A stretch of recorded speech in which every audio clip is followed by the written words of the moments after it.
महाशिवरात्रि 2026 पूजा विधि, उपाय, शुभ मुहूर्त और शिवरात्रि व्रत कैसे किया जाता है, आइए इस छोटे से वीडियो में हम जानकारी ले लेते हैं। महाशिवरात्रि व्रत एक ऐसा है जो कि साल भर की जितनी भी शिवरात्रि आती हैं, उनका संपूर्ण फल एक बार में ही हमें प्रदान कर देता है।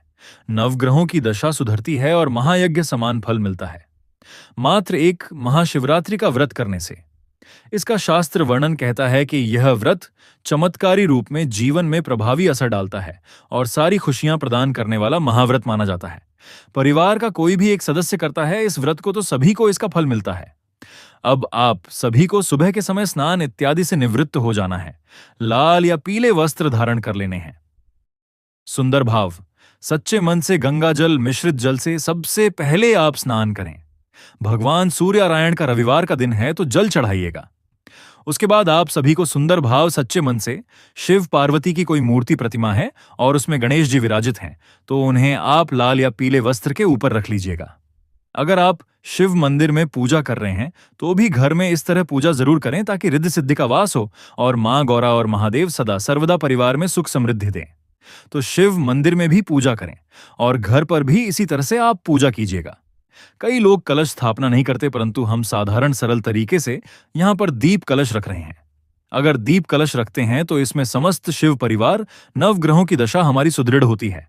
सभी देवी स्वरूप इसमें वास करती है तो छोटा सा एक श्री कलश अर्थात या तो नारियल रखा हुआ कलश या दीप कलश स्थापित कर लीजिएगा। मैं दीप कलश स्थापित कर रही हूं। महामंत्रों का जाप करें जो भी महादेव से जुड़े हुए हैं। सरल विधि से आपके घर पर किसी भी स्वरूप में शिवलिंग हो। मेरे पास जो छोटा सा पार्थिव सा शिवलिंग स्वरूप है वह शिव परिवार के साथ विराजित है, तो इस तरह से आप ले सकते हैं। ये एक दूसरा स्वरूप भी मेरे पास है, स्क्रीन पर आप देख पा रहे हैं, ऊपर मैंने दिखाया है, तो वह भी आप ले सकते हैं। इच्छा आपकी है। आप सभी को इस तरह से एक जल का लोटा लेना है।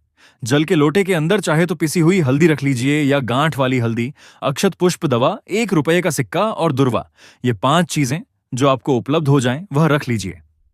कलश के मुख पर गंगा जल, आप गंगा जल मिश्रित जल भर लीजिए। मुख पर मौली और स्वास्तिक बना लीजिए। कलश के नीचे थोड़ा चावल रख दीजिए, पर्याप्त है। उसके ऊपर कलश के दाहिनी तरफ रखना है भगवान जी के। इस तरह से ध्यान रखिएगा। साथ ही उसके जो कलश है उसके ऊपर थोड़ा सा अक्षत भरकर रखें और उसके ऊपर एक गोल बत्ती का दीपक लगाएं। ये दीपक हमारी पूजा पाठ का साक्षी होता है। अब सबसे पहले गंगा जल मिश्रित जल से हम शिव का अभिषेक करेंगे। तो आपके पास जो भी शिवलिंग है, भले ही मिट्टी का बनाया हो या किसी भी स्वरूप में आपके पास शिवलिंग है, तो उसी से आप सबसे पहले शिव शंभू को सरल तरीके से पहले कच्चे जो हमारे पास जल होता है उससे अभिषेक कराएंगे। फिर पंचामृत से अभिषेक कराएंगे। फिर शुद्ध जल से अभिषेक कराएंगे। तो इस तरह से यह अभिषेक की प्रक्रिया होती है। इस कार्य को करते हुए निरंतर आप भगवान का नाम जाप कीजिएगा। ठीक है, अब आप चाहे तो यहीं पर आप शिवलिंग छोड़ दीजिएगा। जल के अंदर ही नहीं तो आप ऐसा करें कि जल में से आप शिवलिंग निकाल सकते हैं। यह इच्छा आपकी है। मैं थोड़ा छोटे से ही स्वरूप में शिवलिंग है तो मैंने यह निकाल कर रख लिए हैं। अब आप चाहे तो जल के अंदर ही इन्हें रख सकते हैं। भगवान का नाम जाप करते हुए स्नान की प्रक्रिया पूर्ण हो गई है।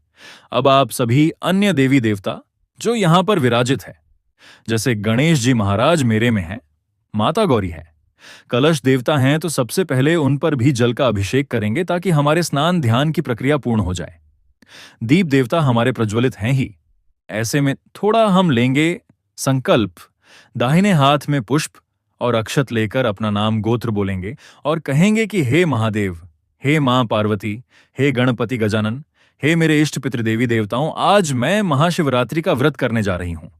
मेरा नाम, गोत्र जो भी आपका है वह कहें और अपनी मनोकामना कहकर संकल्प ली हुई वस्तु को भगवान जी के श्री चरणों में छोड़ दीजिए। इस तरह से आप सभी को संकल्प ले लेना है। अब सबसे पहले जो शिवलिंग पर गणेश जी का स्थान है या गणेश जी की मूर्ति प्रतिमा में गणेश जी का स्थान है, उन पर पहले चंदन लगाएं, अक्षत लगाएं। उसके बाद शिवलिंग पर आप जो है चंदन लगाएं और अक्षत लगाएं। माता गौरा को आप रोली लगाएं। महादेव और गणेश जी को रोली नहीं लगाई जाएगी, इस बात का ध्यान रखें। इसके साथ ही भस्म बहुत प्रिय है महादेव को। इससे पहले भी मैंने आपको बताया है कि भस्म के अभिषेक के से महादेव बहुत प्रसन्न होते हैं। बाजार में बनी बनाई भस्म मिल जाती है, वह आप ला सकते हैं। तो भस्म से शिव का अभिषेक कीजिएगा, शिवलिंग पर चढ़ाइएगा। बहुत प्रिय है उन्हें यह, तो आप भस्म शिवलिंग पर इस शिवरात्रि समर्पित जरूर करें। इसके साथ ही वस्त्र रूपी कलावा, मां गौरा और समस्त शिव परिवार को हम समर्पित करेंगे। इस बार महाशिवरात्रि के दिन सबसे सुंदर यह व्रत 15 तारीख को किया जा रहा है। अब 15 तारीख को प्रदोष काल अर्थात शाम की पूजा का जो समय रहने वाला है 5:33 से 7:03 के आसपास रहने वाला है। प्रदोष काल में की गई महादेव की पूजा दीपदान बहुत सुंदर परिणाम देता है, तो यह पूजा आपको इस तरह से करनी है। अब आप सभी दीप देवता पर भी रोली चंदन समर्पित करें, यज्ञ पवित्र समर्पित करें, साथ के साथ सुपारी इत्यादि समर्पित करें।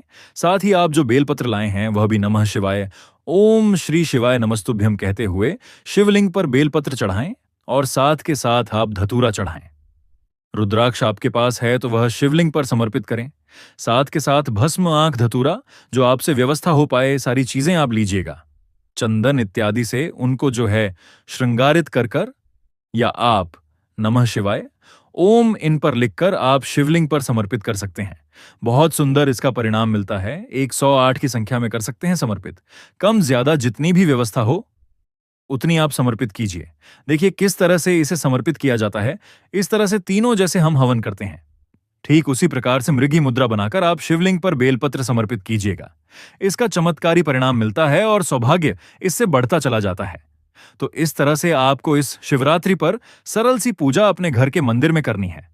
अब इस दिन निश्चित काल अर्थात मध्य रात्रि में पूजा का प्रावधान है।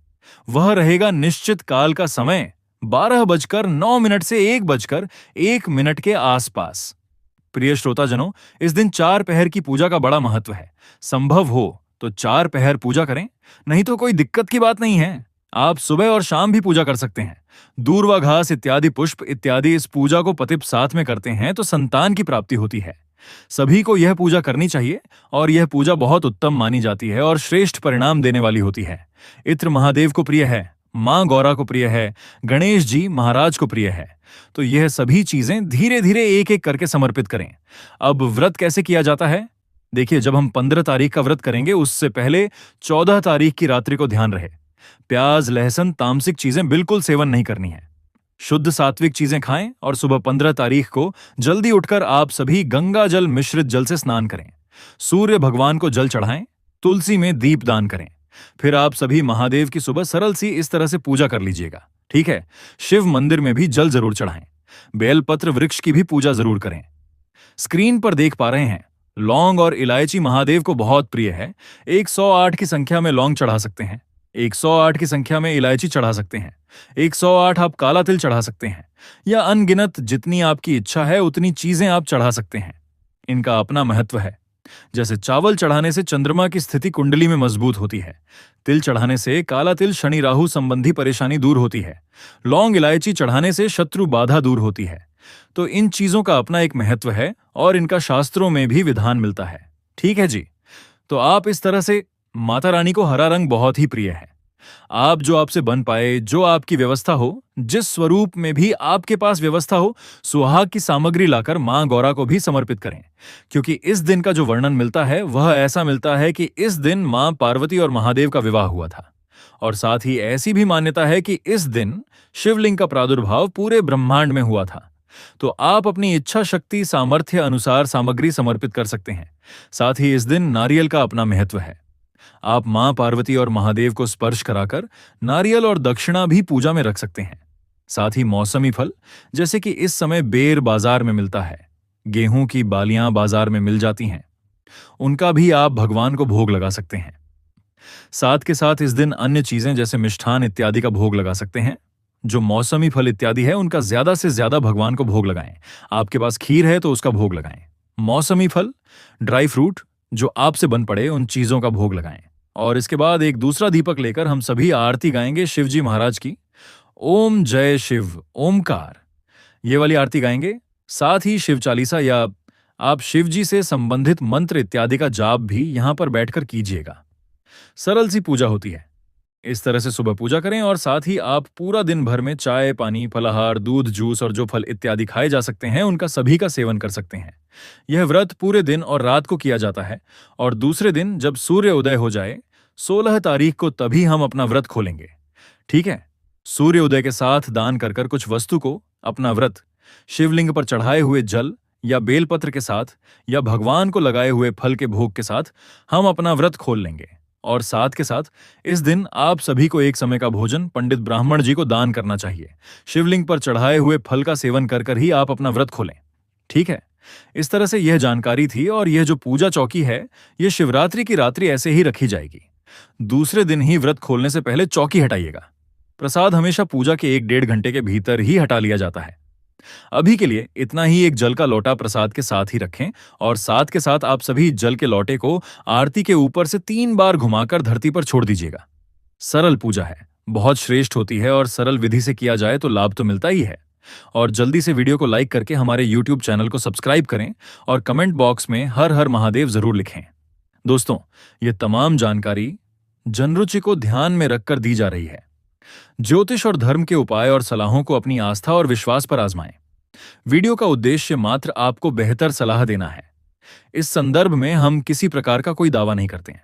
दोस्तों, वीडियो अच्छी लगी हो तो लाइक और सब्सक्राइब जरूर करें। धन्यवाद।